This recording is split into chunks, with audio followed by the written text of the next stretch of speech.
Bonjour à toutes et à tous et bienvenue pour une nouvelle vidéo, troisième de l'année 2024, avec cette question que je vous invite à méditer avec moi. Le Frexit est-il trop tard? Alors le Frexit, pour ceux qui ne sauraient toujours pas, c'est la contraction de French and Exit, tout comme l'a été le Brexit, qui est la contraction de Britannique. Exit, c'est évidemment le projet de sortie de l'Union européenne. Donc, tous les pays qui éventuellement commencent à envisager, imaginer la possibilité éventuellement de quitter l'Union européenne, eh bien on utilise le mot exit, du mot anglais sortir, et on y ajoute la contraction du début du pays. Alors vous avez l'Itaxit, le Spanexit, vous pouvez avoir le Hongrexit, et évidemment le Frexit. Alors, évidemment, le processus d'un Frexit, il y a deux solutions. C'est soit vous mettez président de la République François Asselineau et lui fait un Frexit sans même de référendum, sans même demander son avis au peuple, parce qu'il estime que si les gens votent pour lui, c'est qu'ils votent donc pour un Frexit automatique. Ou sinon, vous faites évidemment une consultation, c'est-à-dire vous faites un référendum pour demander aux Français si, oui ou non, ils veulent sortir de l'Union européenne, comme l'ont fait les Britanniques. Sauf que, il y a un hic. Alors, le Frexit, dans les années 2000-2010, peut-être que ça avait des chances de pouvoir éventuellement aboutir à quelque chose, c'est-à-dire s'assurer au vu des tendances et au vu de l'humeur, de la considération globale des Français vis-à-vis de l'Union européenne. Peut-être qu'en effet, là, ça pourrait être intéressant de demander son avis aux Français. Sauf que maintenant, nous sommes en 2024 et peut-être qu'il est trop tard. Il est trop tard pourquoi? Tout simplement parce que si vous faites un référendum, eh bien vous allez avoir ce que j'appelle les millénaristes. Qu'est-ce que j'appelle les millénaristes? C'est-à-dire ceux qui sont nés à partir de l'année 2000. Et j'irais même pousser à partir de milieu des années 90. Tout simplement parce que si demain vous faites un référendum, il y a des chances que une proportion de Français votent systématiquement non. Pourquoi? Tout simplement parce qu'ils n'ont connu que ça. C'est pour ça que je les appelle les millénaristes, parce que tous ceux qui sont nés à partir de 1995, aujourd'hui, c'est des jeunes adultes. C'est des jeunes adultes qui parfois sont encore dans un cycle d'études, parfois sont déjà dans la vie active, et donc ont une conscience, ou pourraient avoir une conscience suivant le statut qu'ils ont, et je dirais même selon le rang social qu'ils ont, d'être conscients de la conséquence de l'intégration de la France à ce bidule, à ce machin, comme l'appelait le général de Gaulle, c'est-à-dire l'Union européenne. Mais la proportion de cette jeunesse, elle pourrait tout aussi voter non contre un Frexit, même si elles sont conscientes que l'Union européenne est responsable d'un certain nombre de problèmes. Mais le problème, c'est que ce sont des gens qui n'ont connu que ça. C'est des gens qui n'ont pas connu la France libre. C'est des gens qui n'ont pas connu le franc. C'est des gens qui n'ont pas connu la France avec sa souveraineté diplomatique, économique, sociale, politique. Car force est de constater qu'aujourd'hui, politiquement, vous avez au moins 90% des personnalités politiques qui sont des pro-européens. qui ne s'aventureraient même pas à critiquer l'Europe ou dire oui, il faut sortir de l'Europe. Cette génération ou ces générations voteront non contre un Frexit parce que tout simplement, ils n'ont pas connu autre chose que l'Europe. Ils n'ont pas connu autre chose que l'euro. Ils n'ont pas connu autre chose que l'espace Schengen, cet espace de libre circulation des marchandises et des personnes, dont d'ailleurs je vous informe que cette année, les Kosovars vont avoir le bénéfice de pouvoir circuler dans l'Union européenne, dans l'espace Schengen, désormais sans visa.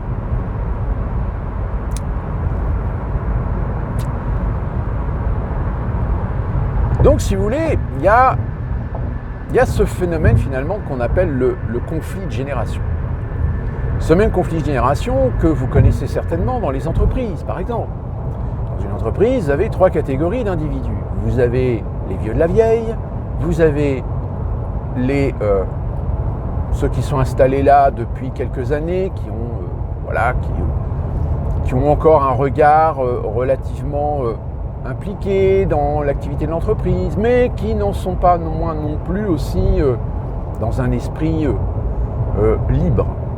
Et puis vous avez les jeunes qui ont besoin de s'aguerrir, qui ont besoin d'expérience, qui ont besoin d'en savoir plus. Et vous aviez cette transmission de savoir, c'est-à-dire que les anciens transmettaient leur savoir aux moins jeunes, qui eux-mêmes transmettaient leur savoir aux plus jeunes. Sauf que malheureusement, parmi les jeunes, vous avez ceux qui pensent qu'ils savent tout et qui n'ont rien à savoir ou apprendre des anciens. Que parmi les moins jeunes, vous avez des gens qui ont encore la capacité de s'adapter, d'évoluer avec le secteur, avec le marché, avec les technologies. D'où parfois des petits conflits, des conflits tout simplement, de conflits d'intérêts avec les anciens qui eux ne veulent rien changer. Je pense qu'on a tous croisé, on a tous rencontré ces personnes qui, par la force des choses, par l'évolution du marché, des secteurs, de l'économie, des technologies, alors attention, je ne dis pas c'est tous, mais beaucoup d'entre eux, très souvent, essayent de tout faire pour repousser l'échéance. C'est-à-dire faire en sorte de pouvoir conserver leur façon de travailler, leur façon de produire, voire de protéger l'existence des outils qu'ils utilisent depuis des décennies. Et qui finalement, à terme, l'évolution technologique qui est censée améliorer la productivité va à un moment donné changer les routines, changer les mœurs de ces personnes. Et finalement, ces personnes, au bout d'un moment, du fait qu'elles n'ont peut-être pas fait comme certains de leurs homologues qui, eux, par contre, se sont intéressés, ont gardé un esprit ouvert, ont modernisé leur façon de faire, se sont adaptés aux nouvelles technologies. Eux, par contre, n'ont jamais voulu s'adapter aux nouvelles technologies. Et il arrive à un moment donné où, évidemment, ils sont largués. Sauf que malheureusement, ce sont des gens qui sont largués, mais qui font tout pour rester, tout simplement parce qu'ils ne sont plus qu'à 4, 5 ans de leur retraite. Mais du coup, dans la structure qui se met en place, je suis désolé de vous dire ça, c'est peut-être vulgaire, c'est peut-être agressif, c'est peut-être violent, mais finalement, ils deviennent des boulets. Mais comme en France, vous avez des protections sociales, etc., les entreprises ne peuvent pas les virer. Donc, on essaie de les caser. Alors, il y a des entreprises qui sont plus violentes que d'autres, qui pratiquent la politique du placard. Et puis, il y en a d'autres qui essaient d'arrondir les angles, etc., mais en comptant en général sur les autres employés, sur les autres salariés, pour compenser le manque de productivité, le manque d'adaptabilité, le manque de maîtrise, d'outils de ces personnes qui aujourd'hui n'attendent plus que les années coulent pour partir à la retraite. Donc, pourquoi je vous raconte tout ça sur une expérience d'entreprise avec tout cet éventail, cet échantillon de personnes? C'est que tout simplement, c'est un microcosme qui est à peu près à l'image de la société.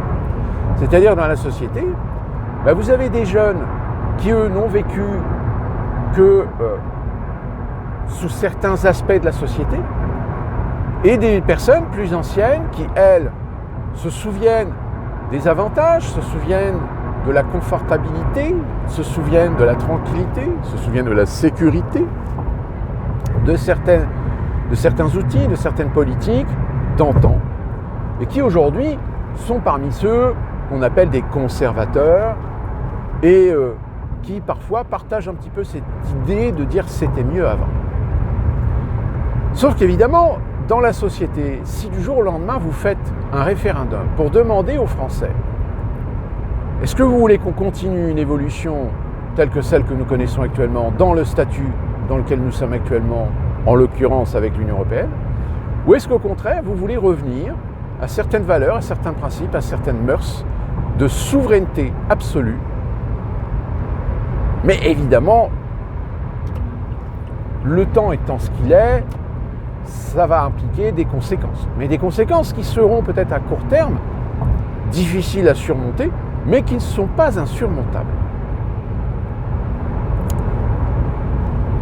Et bien là, tout est question de proportion.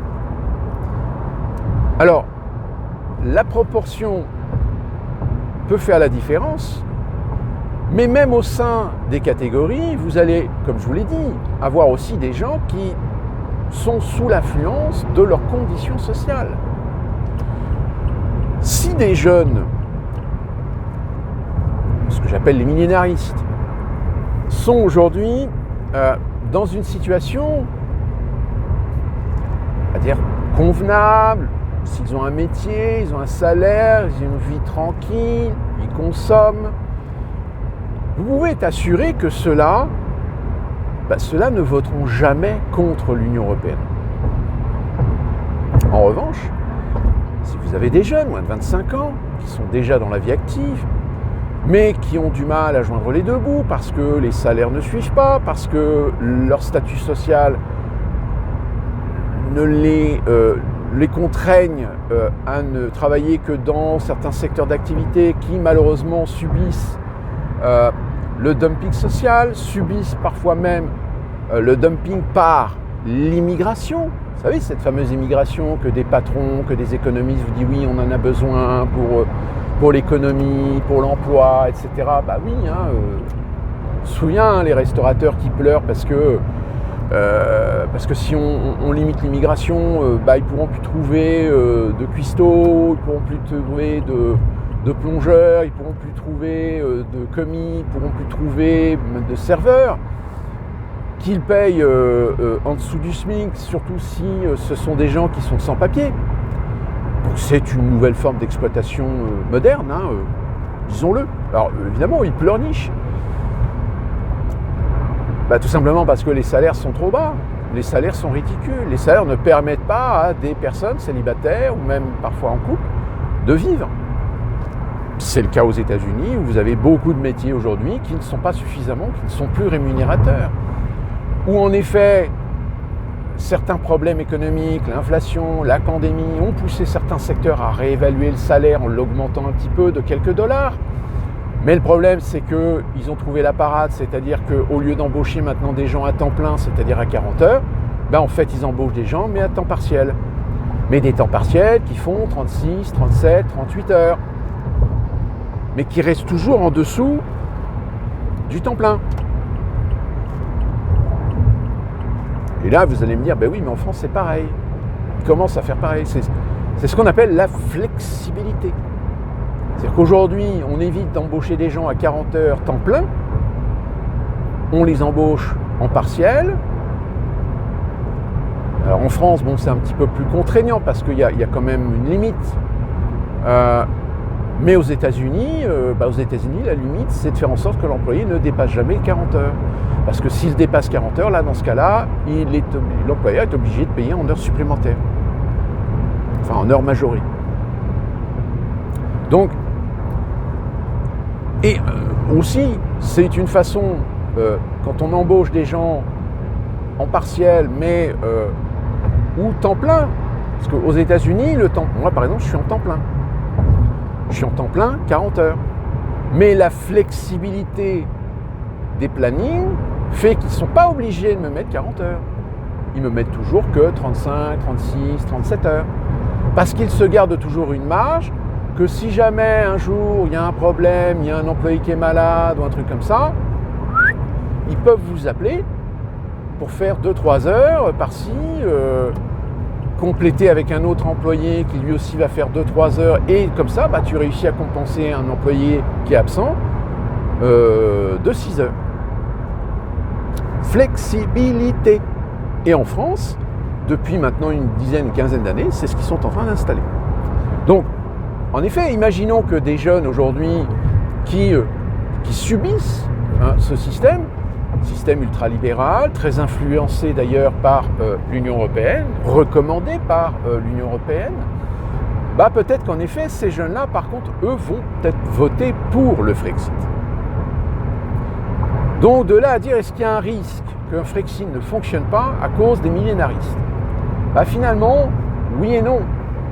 Tout ça parce que, encore une fois de plus, ça dépend de la proportion. Mais ça peut influer, comme je vous le dis, du fait que ces Français, aujourd'hui, n'ont pas connu autre chose que l'Union européenne, que l'euro, que l'espace Schengen. Ils n'ont pas connu la France indépendante. Ils n'ont pas connu la France avec sa grande diplomatie. Ils n'ont pas connu la France qui s'opposait, qui jouait par les trublions, qui était encore plus ou moins non soumise au doigt et à l'œil de Washington.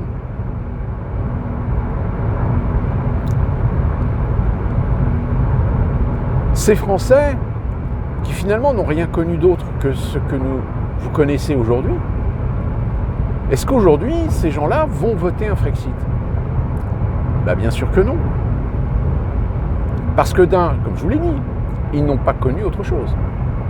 Et de deux, ils sont tellement lavés du cerveau que l'Union européenne, c'est le grand projet, c'est l'avenir, c'est l'union des peuples, c'est l'union des pays européens pour un projet, pour une entité, pour un empire économique. Oui, sauf que l'empire économique, aujourd'hui, il a désindustrialisé la plupart des pays européens et finalement, il ne fait de nos pays que des pays de consommateurs. C'est-à-dire qu'on produit de moins en moins. On ne fait que de la transaction, on ne fait que de l'administratif, on ne fait que du législatif, on ne fait que de la transition. Puisque nous fabriquons ailleurs, nous exportons. Parce que c'est moins cher. Enfin, c'est moins cher. Ce fut moins cher. Fut un temps. Car maintenant, aujourd'hui, avec la condition géopolitique qui commence à influencer les voies de communication maritimes, etc., là, ça commence à devenir un petit peu plus cher. Et je ne parle même pas de l'énergie fossile qui, elle aussi, est devenue plus chère. Et les marchandises vont devenir plus chères puisque on a appris récemment que le canal de Suez est un peu problématique, si bien qu'aujourd'hui, vous avez des promoteurs qui sont obligés, pour ne pas perdre de l'argent, de demander aux porte-conteneurs de ne plus passer par Suez, mais de carrément descendre vers le sud de l'Afrique pour ensuite remonter vers l'Europe. Et ça coûte plus cher. Donc forcément, répercussion sur les prix au niveau du tonnage, répercussion au niveau des prix sur le cubage des conteneurs, etc. Donc voilà, tout est en cascade. Donc c'est pour ça que je dis, ce fut intéressant, fut une époque, mais là aujourd'hui, dans certains secteurs, on commence à se dire, finalement, est-ce qu'on va peut-être pas réfléchir à réindustrialiser en Europe? D'où la raison pour laquelle on est très intéressé en Europe d'intégrer des pays qui sont un petit peu encore à la ramasse, la Serbie, le Kosovo, la Slovaquie, la Lituanie, enfin tous ces pays qui sont encore un petit peu à la ramasse, mais qui sont des valeurs intéressantes parce que les coûts de production, les coûts salariaux sont bas. Ce qu'on a aussi essayé de faire avec les pays nord-africains, les pays du Maghreb. Sauf que le problème, c'est que les pays du Maghreb, il y a beaucoup de corruption, il y a des problèmes de qualitatifs, etc. Donc là, en effet, on est dans une transition, dans une charnière de réflexion, de peut-être revoir ce modèle économique aujourd'hui. Donc, cette portion de Français qui sont confrontés aujourd'hui finalement à la réalité, mais qui sont des Français de moins de 25 ans, donc qui sont dans cette génération de millénaristes, eux par contre, de par la réalité, sont confrontés peut-être aux aspects négatifs de rester dans l'Union européenne. Et donc finalement, le Frexit, pour eux, peut-être que ça serait une issue, ça serait une solution.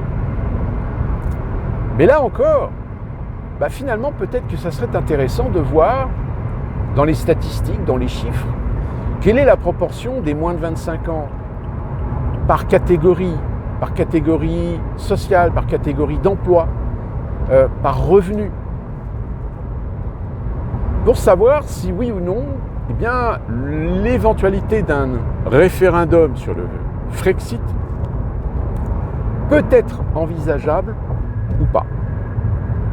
Parce qu'en effet, si on analyse qu'on a une forte portion de population aujourd'hui dans les milieux urbains, que dans ces milieux urbains, très clairement, il y a une fracture qui se dessine entre des France bourgeoises, des France aisées, etc., et une France populaire, ouvrière, salariée, qui de plus en plus voient les choses de façon différente, de par leur prisme, de par leurs conditions, et qui par conséquent définissent selon leurs proportions une élection, qu'elle soit municipale, qu'elle soit législative. C'est ce qui fait la réputation de certains secteurs qui, par tradition, du fait justement de cette proportion de population, ou qui vont voter plus à gauche qu'à droite, ou voter extrême gauche, ou voter extrême droite. Donc c'est intéressant, de par cette capacité que nous avons, de pouvoir jauger par les circonscriptions. Je pense que, par exemple, la dernière élection législative, selon les résultats qui ont été obtenus, on peut déjà dessiner ce que pourrait être un Frexit. À partir du moment où on considère que les gens aisés, classe moyenne aisée, de gauche comme de droite, sont plutôt des européistes. Contrairement à la frange populaire, salariée, ouvrière, laborieuse, j'ai envie de dire, la France descendant, comme disait Hollande. En revanche, cette population-là, elle serait certainement beaucoup plus enclin à voter pour un Frexit. Alors après, voter pour un Frexit, c'est voter en connaissance de cause. Malheureusement, vous savez aussi bien que moi, et d'ailleurs la preuve en est, toutes les élections, toutes les échéances électorales aujourd'hui démontrent que beaucoup de gens votent en réalité, alors soit par affiliation politique, par idéologie politique, par conviction, mais qui sont parfois incapables d'expliquer, de décortiquer, de démontrer, de définir même parfois pourquoi ils ont voté un tel plutôt qu'un tel. Souvent parce que c'est plutôt un vote consumériste. Je rappelle que avant Sarkozy, on avait encore une France qui votait aux 2 tiers, idéologiquement parlant. aujourd'hui, on considère aux 2/3 que la France vote par consumérisme. C'est-à-dire, ce président, qu'est-ce qu'il va m'apporter? Est-ce qu'il va me permettre de gagner plus d'argent? Est-ce qu'il va me permettre de partir plus tôt à la retraite? C'est le modèle consumériste. C'est-à-dire, c'est presque un modèle très individualiste, assez égoïste, etc. Et qui veut, et qui attend, et qui exige des conditions de la part des politiciens, sans réfléchir que ça a un coût, qu'il faut trouver des budgets, qu'il faut trouver l'argent, etc. Que ça ne se fait pas comme ça, sur un claquement de doigts. Donc voilà la petite réflexion que je pense qu'il est intéressant de savoir si aujourd'hui, est-ce que il peut y avoir une chance de faire un référendum avec une chance d'avoir un résultat positif pour un Frexit. La question est posée. Et d'ici là, qu'on se retrouve très prochainement pour une nouvelle vidéo, portez-vous bien.